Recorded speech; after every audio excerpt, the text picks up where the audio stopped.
हमने कहा क्यों दशानंद जी माय डियर कैसे हो? पक्का हरो उदम ना मचा भलो हो जे है। आइए आइए, बस छूना नहीं है, मैं अछूत आदमी है ना छूत। ये 26 साल का बाबा डायरेक्ट रावण से बात करता है, ये रावण को डांटता है, हनुमान जी को काम पर लगाया है, कहता है ये जो भी बोलता है, ये लिखता है या जो भी बताता है उसे हनुमान जी आकर उसके कानों में बताते हैं। हनुमान जी उसके बगल में ही बैठे रहते हैं और कोई भी बात जो होती है, जो लिखता है, वो उसके कानों में आके बताते हैं।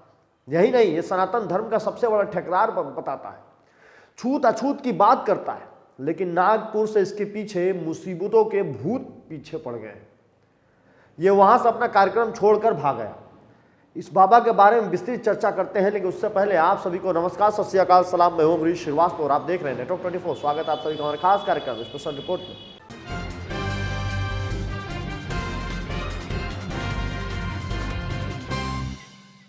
तो ये तेरे नाम जैसे हेयर स्टाइल रखने वाले 26 वर्षीय बाबा का असली नाम है धीरेन्द्र। ये किसी तरह से 12वीं तक की पढ़ाई किया, लेकिन अपने नाम के साथ लगाता है शास्त्रीय। बहरहाल कारनामे तो इसके बहुत हैं, पर आज हम कुछ और बात करने वाले हैं। दरअसल इसके गांव गढ़ा में एक पहाड़ी थी जहां स्थानीय लोग दाह संस्कार वगैरह करते रहते थे। धीरे धीरे लोग उसे मरघट की पहाड़ी बोलने लगे। इसके दादा वहां एक हनुमान जी की मूर्ति स्थापित किए और मंदिर बनाकर रहने लगे। चूंकि वो शमशान था, अंतिम क्रियाकलाप होती थी, तो इसके बाबा की भी रोजी रोटी वहीं से चलने लगी। धीरे धीरे वक्त बीता और इसके बाबा दुनिया से चले गए। अब इसे उस जगह पर कब्जा कर दुनिया को बेवकूफ़ बनाना था। तो एक दिन इसने स्थानीय बहुत सारे मीडिया कर्मियों को बुलाया और कहा कि इस मंदिर में कोई भी बल्ब लगाओ तो तुरंत फूट जाता है। कुछ मीडिया कर्मी उसे ढोंग समझ के वहां से चले गए, तो कुछ लोगों ने उसे अपने अखबारों में छाप दिया। लेकिन धीरेन्द्र जो चाहता था उसका मतलब अभी पूरा नहीं हुआ था। उसे तो किसी तरह मंदिर को लाइमलाइट में लाना था, लेकिन ये हुआ नहीं। तब तक जियो का पूरे देश में जलवा हो चुका था, जलवा फैल चुका था, सोशल मीडिया बूम पर थी।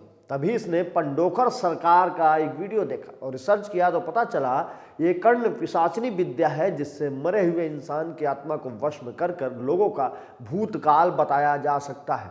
फिर क्या, इसने यही किया, कर्ण पिशाचिनी विद्या की साधना की और सोशल मीडिया के जरिए अपने वीडियो को शेयर करने लगा।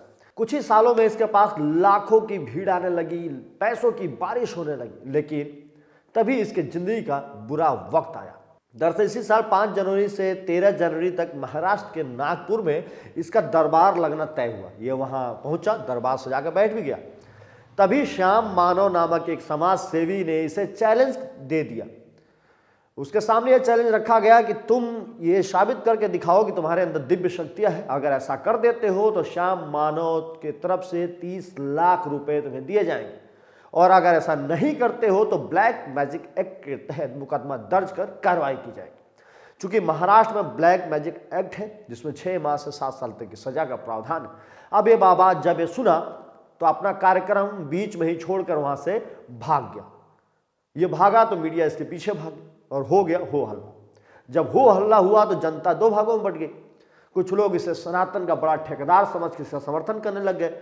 इसके समर्थकों से मैं एक सवाल पूछना चाहता हूं, सनातन कब छूत और अछूत की बात करता है? देखिए, इसके दरबार में जब एक भक्त पहुंचता है, इसके पैर छूने की कोशिश करता है, तो इस कथित बाबा कैसे छूत और अछूत की बात करता है। पक्का हरो उदम ना मचा भलो हो जे है। सीताराम भर जपो। आइए, आप हैं जीवन। हाँ, आइए आइए, बस छूना नहीं है, मैं अछूत आदमी है ना छू। ऐसी तमाम खबरें आप तक हम लाते रहेंगे। अपना प्यार और आशीर्वाद देने के लिए हमारे चैनल को सब्सक्राइब करें और देश दुनिया प्रदेश की सारी खबरें पढ़ने के लिए लॉगिन करें हमारे वेब पोर्टल www.network24news.com या फिर www.network24news.in।